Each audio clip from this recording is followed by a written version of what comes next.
Yes, I need an ambulance and a bridge to my home. What's the address? 4450 Woodlet Court. 4450 Woodlake? Woodlet. Woodlet, okay. All right, 4450 Woodlet Court. What is your name? My name is John Myers, Jeanne. Okay, and your phone number is 609.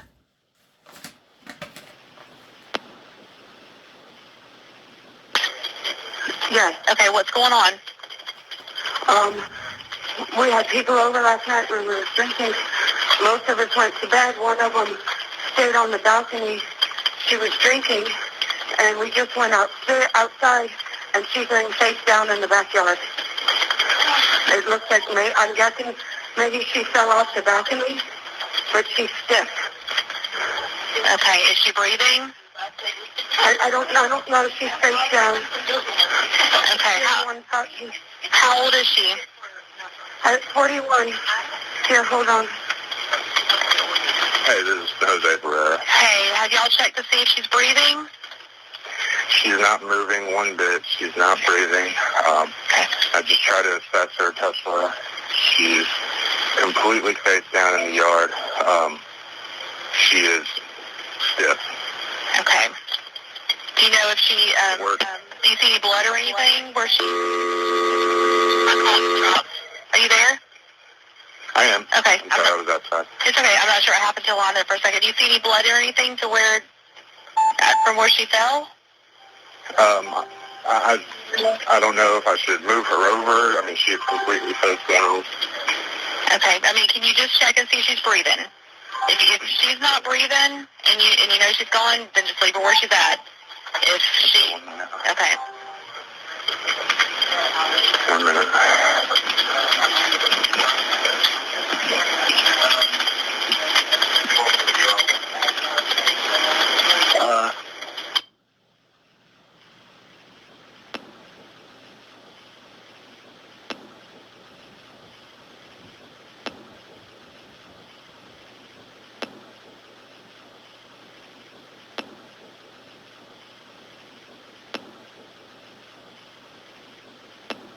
I'm completely not sure. Okay, and that's the only blood that you would see? That's what I can see without moving her over. I haven't seen her face. Do you know if she was suicidal at all? I have no clue. I've met her one other time. You know, like my girlfriend said, people were over last night. It was her birthday party. We're not the woman that we believe to be deceased, but it's my girlfriend's birthday party. Instead of having everybody go out, she had everyone stay in. And she was the last one I saw before everybody was typically put off to bed. And she was the last one in the kitchen. She was just either waiting around for a ride or waiting until the morning. Okay. How far is the, where she would have fell from, how far is the deck from the ground? I would probably say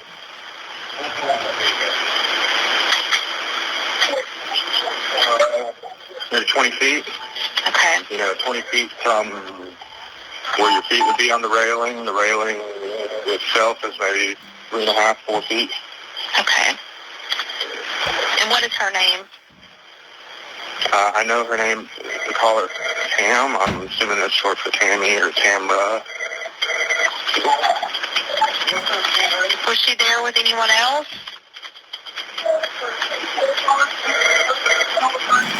Her name is Tam Horshford, Horsford, so black female. I don't believe anybody was. My girlfriend has cameras here on the back deck that we can check. Okay. That I think would have caught the incident if she fell from here. Again, I don't know. It's hard to say if she fell from the deck or if she was already downstairs. She was the only smoker here, and I'm sorry. That's a lot of information.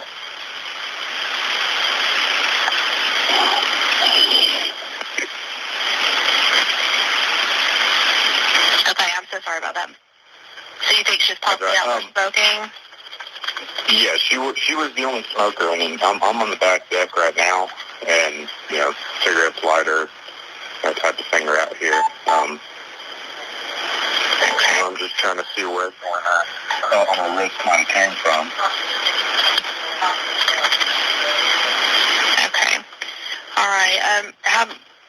Are all the people that were there last night, are they still at your house?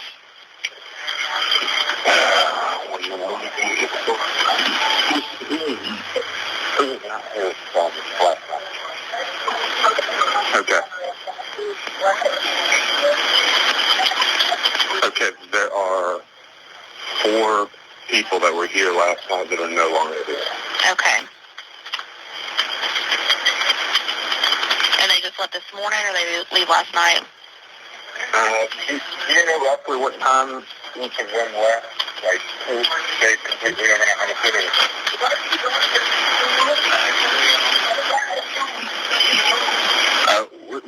We can check. She's got an alarm system that gives alerts when the doors are open on her phone. Okay. But I think the last time that I personally saw Tam was probably about 1 in the morning before I'd gone upstairs to bed. Okay. And at that point, she was the only one in the kitchen. I know. Okay. Let me see where everybody is. I have one deputy that's about to pull into your subdivision.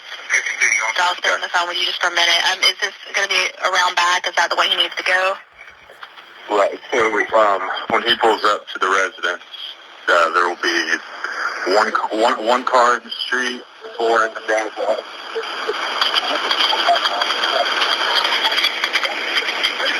And does he need to come and go through the house, or does he need to walk around the back? They can go around to the side. I'm going to grab my shoes, and then I'll direct them when they get here. It'll be easier for them because she's laying in the yard down, basically on the patio downstairs.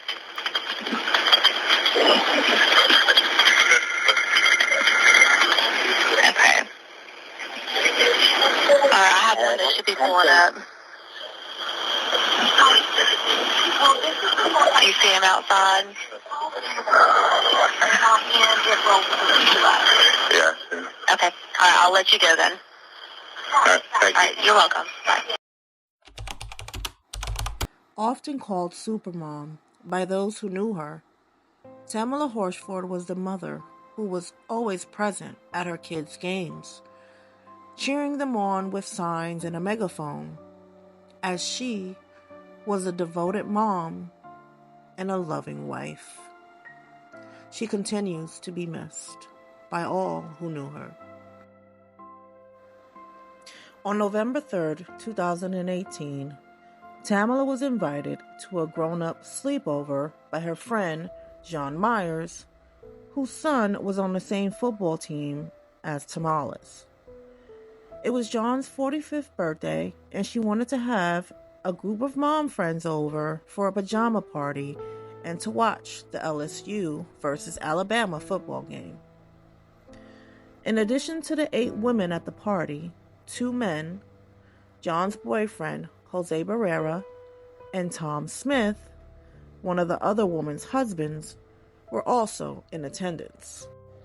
The first friend to arrive was Nicole, who came at 4 p.m. to help decorate. The rest was scheduled to arrive around 7 p.m. or later, with the game's kickoff happening at 8 p.m.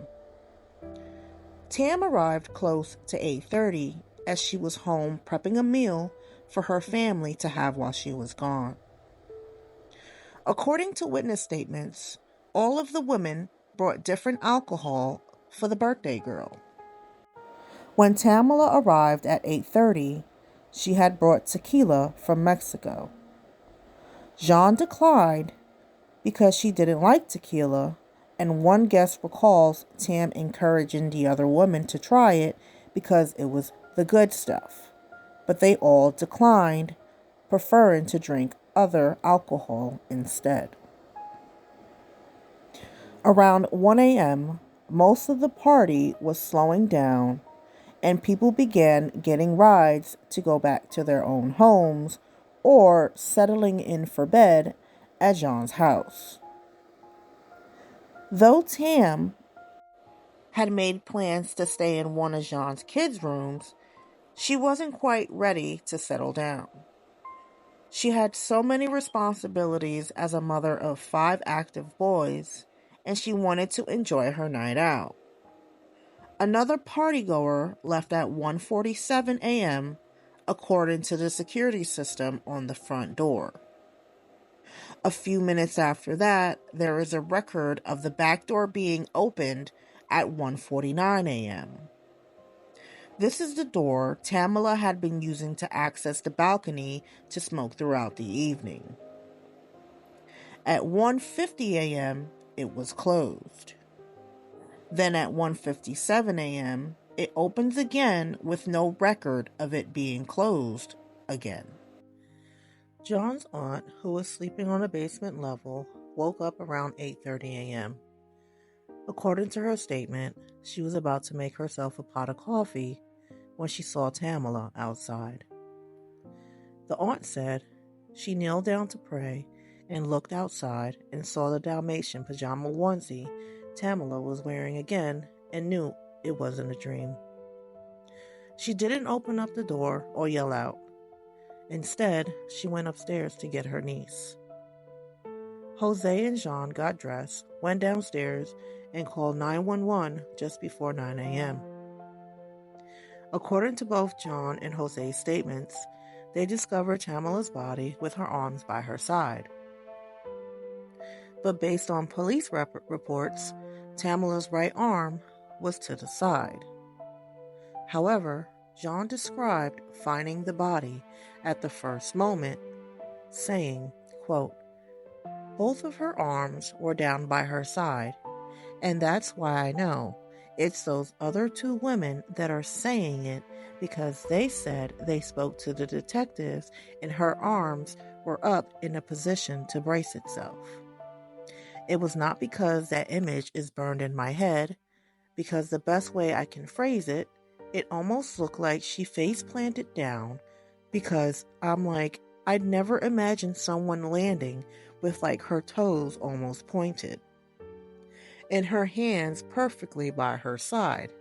And all my stuff is based on Law and Order and CSI. So it's not a good reference point, but I was just shocked at how she was lying." End quote. When the police arrived at the scene, they asked all partygoers to return to the house. They take measurements of the balcony and the distance from the railing to the ground. They conclude the fall would have been 17 feet and 11 feet. Law enforcement also noted that Tamla's right hand was positioned at 10 o'clock or a 40-degree angle, a detail that contradicts Jean and Jose's statements. Police interviewed all 10 witnesses present, who all concurred that Tamla was happy in the life of the party.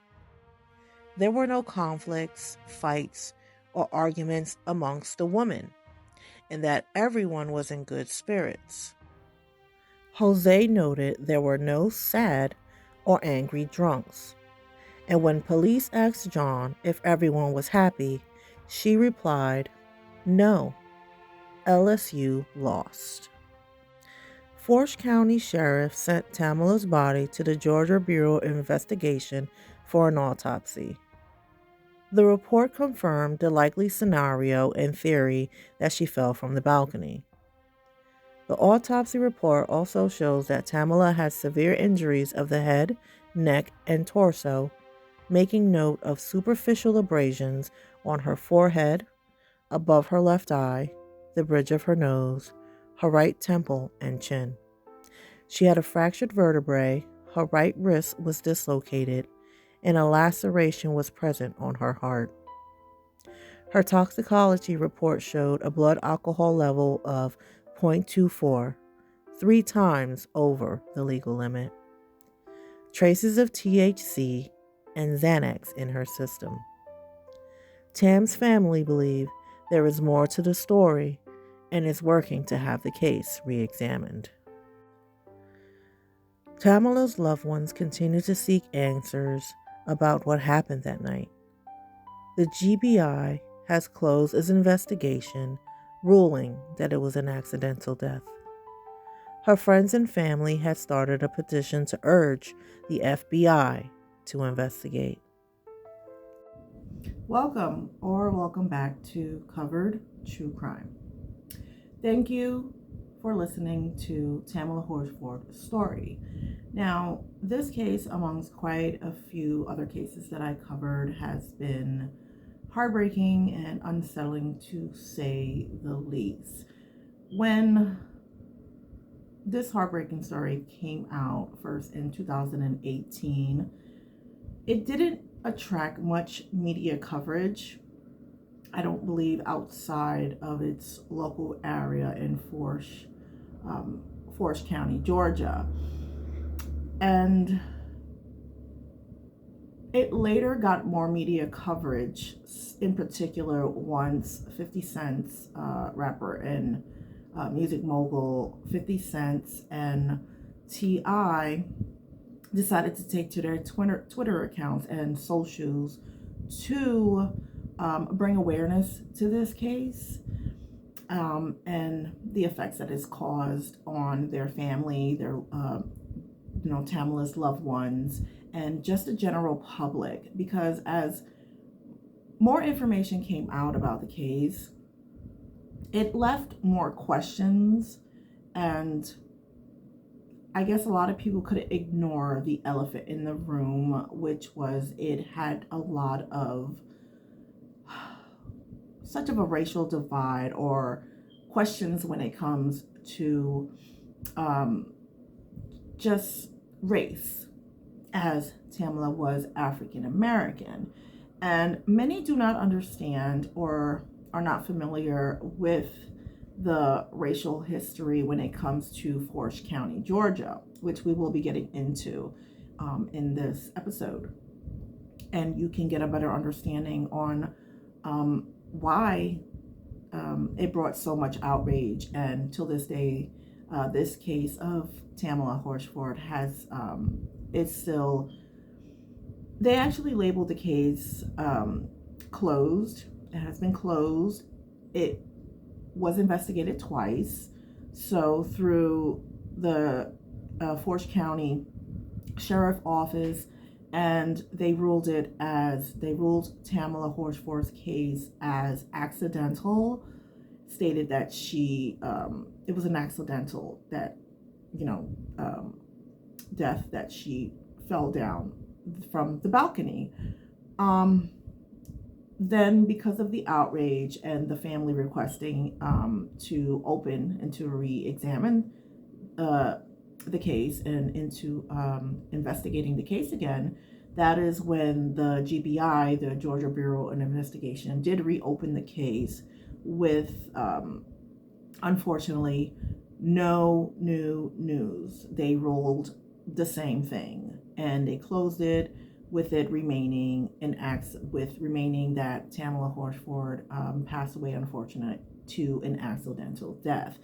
And the case has, till this day, has been labeled to many people, to their family, to Tamla's family, her husband, and her children, first and foremost, as very, very suspicious, as a suspicious death rather than an accidental death. And there's many reasons why, with one of them being possibly that the original investigation was botched. And we're going to go through a lot of the things that makes you wonder, why wasn't this case handled with such scrutiny from the beginning? Why was this case handled as it was an accidental, as opposed to coming in there and starting the investigation as a criminal case? Because you actually never know, until you start doing your investigative work and you start getting your witness statements, and the forensics is done and the cause of death is done and things like that. I think it's the integrity of an investigator to come to a crime scene, presuming that it is criminal rather than just assuming that it's accidental. And I believe in this case, that is what happened. Now, does race have a factor to play in it?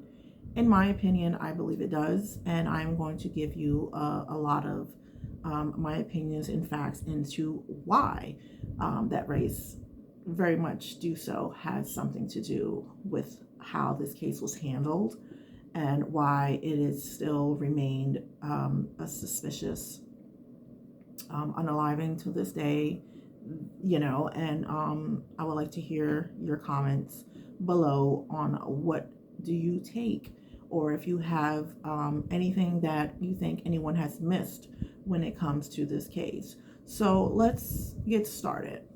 Now, one thing that I noticed with this case in the beginning was the 911 call. As you notice in the 911 call, Jose Barrera stated that he never checked on her. He never checked on Tam, and people just assumed that she was unalived, being that she was just face planted down, and they looked at the way that she was laying down as well. So with witness statements stated that she was laying down, and so did John Myers stated in the witness statements that Tamla was laying face down as if she face planted with her arms by her side. But at the time when police and investigators decided to come to the house and take a look at Tamla, it was noted that Tamla's arms were not by her side. Her arms was to the side, meaning one of her arms, I believe, was at a 10-degree angle, something like this. Another thing that I took notice in, so back to that, the way that witness statements said that they saw Tamla, and the way that police and investigators saw Tamla obviously was incorrect. Now, could that mean that Tamla was still alive? The fact that, is it a possibility with the conflicting reports that witness statements say that Jose Barrera and John Myers say that her arms were to the side? Could it be possible that Tamla was still alive before the police investigators came and witnessed Tamla with her arms to the side and not by her sides? That is a question that it's really stood out to me when it came to the conflicting reports about the witness statements on how Tamla was lying, and when the police investigators called and they witnessed Tamla. Another thing is that there were no resuscitation or assessing of Tamla when she was lying down. It has been noted in the case reports that the police that came to the scene,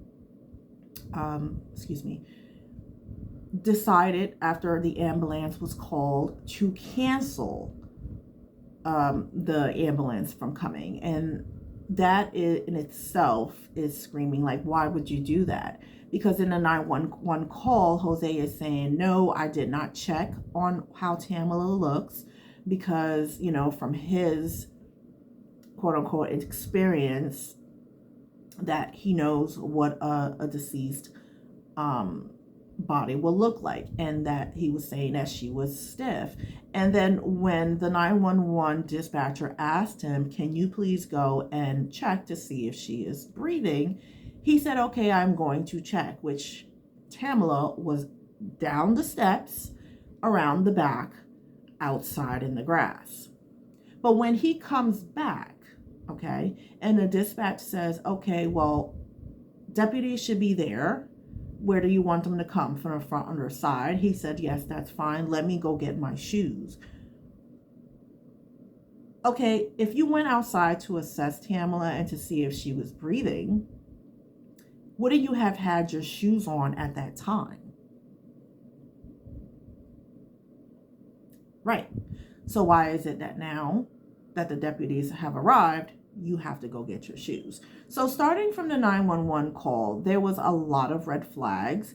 Everybody seemed really, really calm. Now, I get that these women and these individuals that all attended the party did not really know Tamla. If they knew Tamla, it was from the same football. They were on the same football team as Tamla's sons. That is how John Myers originally knew Tam and invited her to the party. Lee Horshford, which is Tamla's husband, stated that Tamla did not even want to go.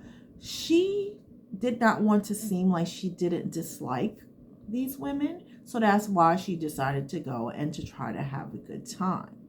And it's just so unfortunate that, she didn't want to go, and ultimately because she cared about how someone else might feel, not necessarily how they feel about her, but how someone else will feel, ultimately led to this horrible, horrible case. Now we're going to get to a couple of additional conflicts and more so reasons why, the overall goal of the Horshford family and her friends is to get this case brought to the Federal Bureau of Investigation, or also known as the FBI, because in my opinion, I believe they need to open up and reopen this case as well, because there's a lot of conflicting statements. First and foremost, just her autopsy itself doesn't make any sense.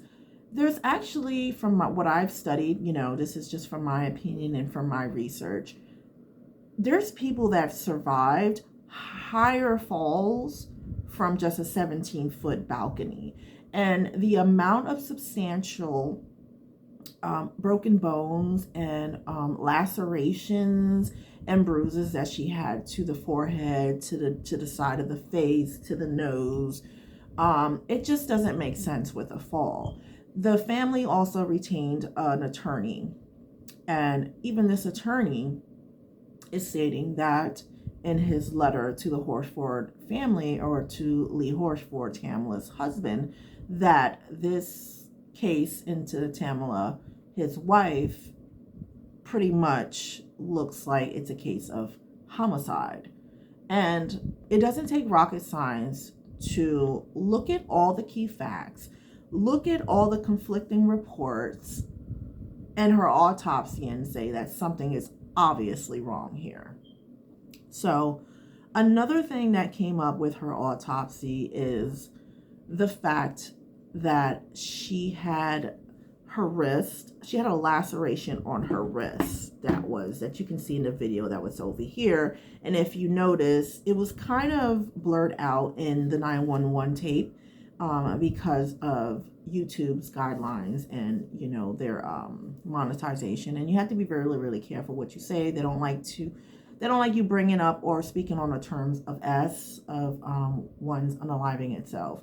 But that was something that was brought up in the 911 tape, and it's really odd that if these police officers in the investigation would have done their due diligence and do a proper criminal investigation, you would have checked the balcony for any signs of maybe if Tam, ripped her arm accidentally by trying to hold her fall. Where is the forensics on dusting for fingerprints or anything? Checking the balcony for blood or hair or anything like that, because where did the laceration on her wrist come from? Okay, so this case leaves you with more questions than answers. And as someone that's not even part of the family, I am outraged. How this case was handled. Another thing is the way that Tamla was also found with her hand to the side that was conflicted its witness statement stating that her arms were to the side has me thinking once again that it was a possibility that Tamla was still breathing and struggling to survive when ambulance was canceled and when Jose and Jean decided to make that 911 call and not assess Tamla. Okay, no one decided to assess this woman that is obviously in a very bad situation and no one can go downstairs and check on her. Why is it that nobody checked? This is a human being and no one checked on this woman. The fact also that she had one of her arms in a fist. And I believe that this is Tamla's way of letting us know that she had to put up a fight to defend herself. Her autopsy findings screams trying to defend herself or being beaten or of one being hit by a car, in my opinion, because you cannot tell me that one fall is going to cause those substantial injuries and a broken vertebrae, scratched up and abrasions on her leg, abrasions on her arm, a laceration on the wrist, a dislocated wrist with the bone intrusion, skull fractures, unless you're one of the Three Stooges that get up and keep falling multiple times. There is no way. You cannot convince me, not one bit. So let's get into more discrepancies that is surrounding this case, where it's another reason why the FBI need to take a look at this case and reopen the case and reinvestigate. It is so upsetting that the second time when they actually reopened the case with the GBI, the lead investigator that was leading the case the second time is actually friends with Ron Freeman, okay, which is the county sheriff of Forest County. They're friends. The original botched investigation, in my opinion, had a whole bunch of conflict of interest, and this has been proven. There was also Mike Christian, who was later let go from his position as a corporal deputy due to the fact that he was sending sensitive material and case information to his mistresses. So he was later dismissed off of his job. The responding officers on a phone, I believe she got a call. There was a call from John Myers' mother, and he's like, yeah, I know them. I'm friends with them. Everything's going to be okay. So this whole investigation was botched from the beginning due to conflict of interest. Whenever anything has to do with court proceedings or anything of that nature, whenever there is conflict of interest, what happens? You have to step down. So that should be the number one reason why this case should have been reinvestigated with a whole new scope of new people. It's just like during jury duty. If you have any information or knowledge about the case that you have to do jury duty for, if you have any ties to the family or friends or anything like that, it is conflict of interest. You will be dismissed from having to do jury duty for that case. So why didn't that apply to Tamla Horshford's case? It's in the files. This is all properly documented that it was conflict of interest in this case, okay? Okay. Another thing, when it comes to the toxicology report, Tamla, it was no secret, was found with THC in her system. Now, it's no secret, even in witness statements, everyone stated that Tamla decided to go on to the balcony and, smoke her THC. We're going to use that terminology on YouTube because we already know how sensitive YouTube can be. The other thing that was found in her system where none of the partygoers seemed to understand where it came from was the prescription medication Xanax. Now, during the interviewing process with all partygoers, when police interviewed Bridget, okay, the original police interrogation with Bridget, which is one of the partygoers, she was asked, does she know anything about Tamla having Xanax in her system? And she said she has no idea. And it turns out that Bridget takes prescription medicated Xanax. It was also found in the original police interrogation and interview with Bridget. She said she would never have given Tamla Xanax, and she will never give anyone her Xanax because she, quote unquote, needs her medication. So then police go on to investigate, and they decide to interview Stacy. Stacy, okay, ends up lying, and it turns out that Bridget gave Stacy some of her medications. I don't believe it was during that day, but following the day, because Stacy wanted to blame it on that she was going through so much, that a goddaughter of hers had passed away and she just couldn't deal with it, and Bridget said she was going to lose her mind, so she gave her some of her Xanax. So Bridget originally lied, and so did Stacy, but it wasn't until Stacy was ordered to give in her phone that the police officers extracted her text messages and found out that Bridget was lying. So Bridget had to come clean. But first and foremost, Bridget lied about being one of the individuals while Tamla was there amongst the partygoers that had a prescription medication for Xanax that miraculously ended up in Tamla's system. Now, with the toxicology report, it states that it was just taken because it didn't go into her kidneys where it would dissolve and come out into the urine. So that means that she had just took it before she passed away. Who gave Tamla Xanax? It doesn't take rocket science that all of her family, Tamla's family, said that Tamla does not do drugs.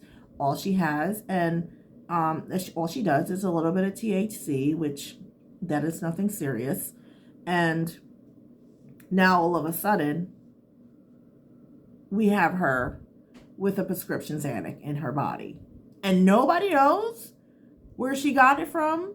No one saw her put any of that in her cup. And I do not believe Tamla would voluntarily take a Xanax. There is no reason. There is no motive for her to take a Xanax. And her family knows her best and know that she wouldn't do that. She had her tequila, which was almost gone the next following day, that nobody decided to want to drink. Allegedly, they said that they all declined because John Myers just doesn't like the smell. She wanted to throw up because of the scent of it. And no one else wanted to drink it. So everybody else drank whatever they drank. So, and we all know she just does her THC and she drinks. That is it. Everybody at the party said that she did not appear intoxicated. The only person that appeared to be intoxicated was this other party goer there. I think her name is Jen. And there was a couple of clips, if you go on to Justice for Tamla on YouTube, where you see this one girl, her legs up in the air. She's going all crazy. She obviously can't hold her alcohol.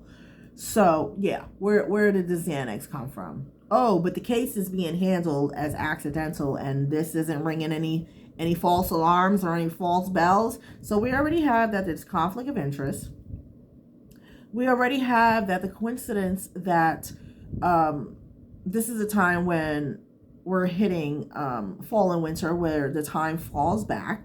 We already discussed the discrepancies when it comes to witness statements of John and Jose Barrera, which was her boyfriend that stood over that night when no men was supposed to be invited to this woman's sleepover party, stated that they saw Tamla originally with her arms to her side, but when police got there, they stated that her arm was to the side and then one of her arms was in a fist. And I believe in my heart in my soul, that Tamla was telling us that she had to defend herself, and that is why she had her arm in a fist.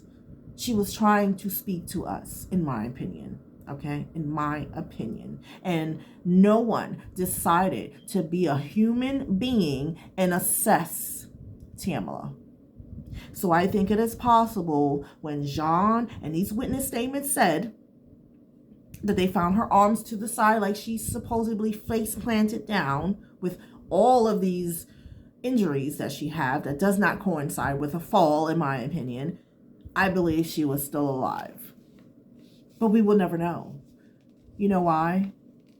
Because no one assessed her. No one assessed her, and the ambulance that was called was quickly canceled once the deputies and the police officers were on the scene. It's just really frustrating. Now, we got Bridget lying. Okay, and she's the only one that has a prescription Xanax, and that Xanax is inside Tamla's toxicology report. Okay? Mr. Jose Barbera was friends with some of the police officers as he worked at the county's office. Okay, he worked at the county's office, but he was soon fired after looking up Tamla's case file. Okay, he was looking up her case file with an open investigation. He was later fired. Oh no. That doesn't ring any bells, right? And when he was asked why, when the GBI decided to do its reopen the case and it's starting from scratch, okay, with the lead detective being friends with Ron Freeman, okay, which he was the original sheriff in 2018 for Forest County, okay. Him and that lady that from the GBI that decided to reopen the case, and she was a lead detective, they were friends, okay? So again, the same thing is happening from the first time, conflict of interest, the same thing is happening the second time. But she says she wants to start all over again, and when she started all over again and they investigated Jose Barrera and they wanted to know, why were you, we already know you were fired because it was on the news, following, because the case was still actively open the original time when he decided to, just, it was not part of his job description. That's why he got fired, okay? And it looks mighty suspect. And you know what his answer was when they decided to interview him? At this time, he was no longer with John Myers. They had separated and he had moved somewhere else. So they're at his new location and they're re-interviewing him and they asked him. And he says, yeah, it was pretty silly. I was just curious. Why would you be curious? I wouldn't be curious. I would be traumatized that something like that happened in my home with a woman that I know, that I invited over. I will be hurt for her family. But no, everybody was so calm on the 911 call. Everyone was just so calm and collective. At one time, as you can see in the original video, when they asked Tamla, what did they ask? When they asked John Myers, were they happy? Was they happy at the time of the party? And she was like, no, because LSU lost. Who says that? Who says that? That's the only thing that was so sad about that night. It wasn't that, one of these acquaintances, friends that you invited to your house, allegedly face planted on the bottom of your balcony, deceased. That wasn't anything sad. The only thing that was sad was that LSU lost, right? just the whole thing just stinks. When police also interview witnesses, one witness in particular, I forgot her name, said that it just seems really odd that this doesn't happen. So she's another one that just felt like this whole thing stinks.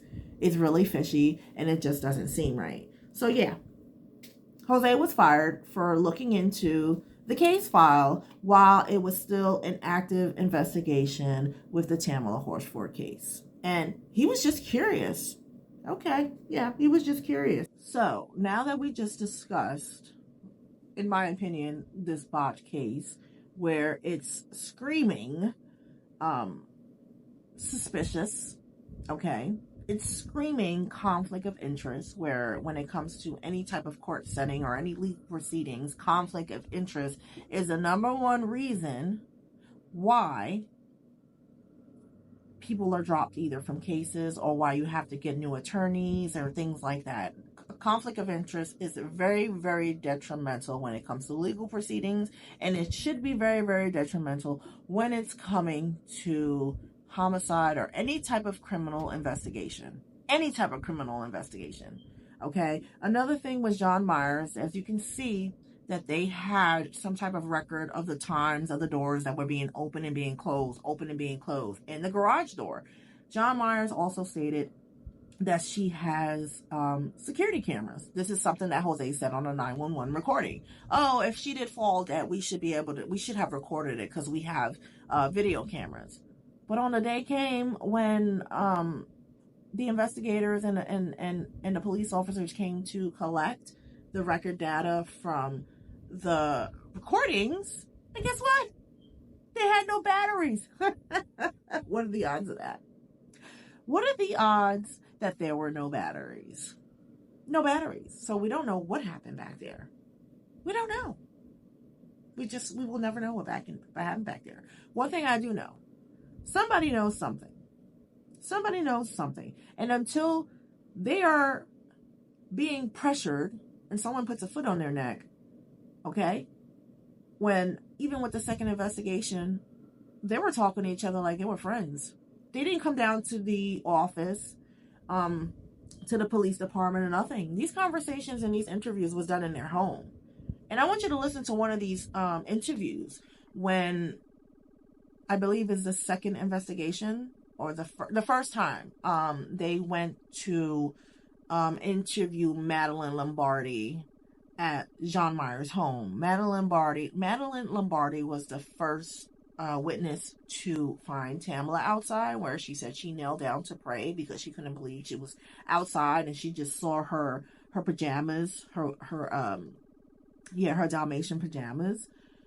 She didn't scream or anything like that. Oh no, they see this every day. No one was uptight. No one was afraid. No one was hurt. No one shed a tear. They see this every day. It's like nothing. She went to go get her niece and Jose, and they just came down, and shortly after 8, almost 9 o'clock, that's when they called the ambulance that they quickly canceled, and no one assessed her.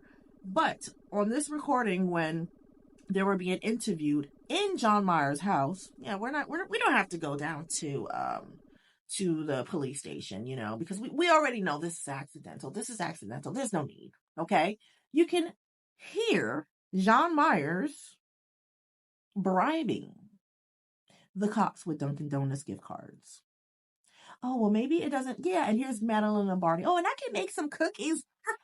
Yeah, I can make you some cookies. Oh, wait a minute. The investigation is still open, right? Yeah, so that wouldn't look good. No, that wouldn't look good. I guess we woke up Jen because we were talking, and she could hear Jean coming down the stairs. I think Jen and another girl slept in that bedroom down here. Was anybody sleeping in the living room? No, nobody in the living room. Tom and Stacy were sleeping upstairs in Emma's room, but apparently they had left sometime in the early morning hours or something. They have kids, so I guess they just got some rest and slept off their alcohol and then decided to leave.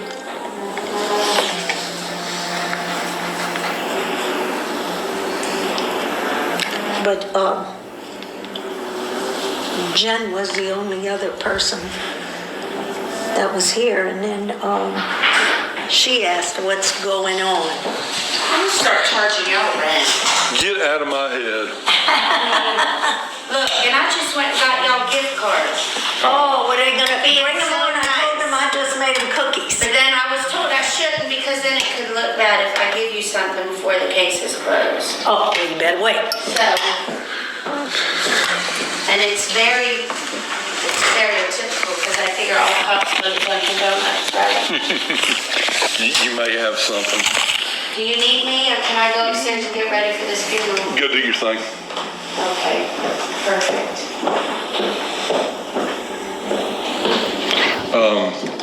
So anyway. Oh, yeah, and then after that, I mean, it wasn't but a few minutes before the police were here. Now, as for the elephant in the room, the whole scenario involves,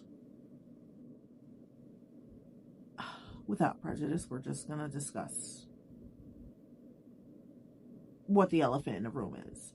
Tamla Horshford was an African-American woman living in Forge County, Georgia, where the population is less than 5% Black, where the majority of the population is 95% Caucasian, where there is a history of a racial divide. Okay? She went to a party that she was invited to, a birthday party that was not the actual birthday of the birthday lady. That also coincidentally has to be at daylight saving endings when the time rolls back. Okay? You can't ignore the fact that there is some racial questions in the back of your head that has to, that a lot of people can't ignore the fact that it comes to play. Okay, Tamla was the only African American there. It was a pajama party. And in the investigation and the interrogation and interview statements, they made fun of Tamla coming in with, quote unquote, she came in with a full-blown onesie. It is a pajama party. You guys are staying in. It's supposed to be only women. But then all of a sudden, now Jean has her boyfriend Jose there, and Stacy has her boyfriend or husband there. So what's the problem of her wearing her onesie pajama? Okay, so let's get into, like I said, we're not going to ignore the elephant in the room. I think it's safe to say that we can discuss this because in 1912, okay, a small population of Black residents, dozens of whom were land and business owners, were violently expelled from the county. Their livelihood stripped from them, and 3 men were we're not going to use that word here, and the remaining Black residents were ordered to leave and told to never return. But there's more. Now, following that history in 1912, that drove thousands of African Americans out of the Forge County, Georgia. There were still continuing to be a racial divide, and the county majority still remained Caucasian, like it is till to this day. But in 1987, Forge County protests. There was a protest. And there was a series of civil rights demonstrations held in Forge County, Georgia, in the United States. The protest consisted of 2 marches, okay, held 1 week apart on January 17th and January 24th, 1987. The marches and accompanying counter demonstrations by white supremacists drew national attention to the county. The second march was attended by many prominent civil rights and activists and politicians, including both of Georgia's U.S. Senator, and attracted about 20,000 marchers, making it one of the largest civil rights demonstrations in the United States history. At that time, there were, on the second march, came 200 KKK members that decided to impose onto the march, and about 65 of them were arrested. So the history it's there. The racial divide and the racial terrorism that was going on in Forest County, Georgia, speaks volumes. Okay, and here we have an African American that goes to this all-white Caucasian party, and then all of a sudden, in my opinion and in the opinion of many others who are outraged, her case is closed with an accidental fall, and we are all screaming, this doesn't sound right, this is majorly suspicious, and the family deserves answers. Everyone, more importantly, no more important than their family, we deserve answers. Her family and her children deserve answers. Okay? They do.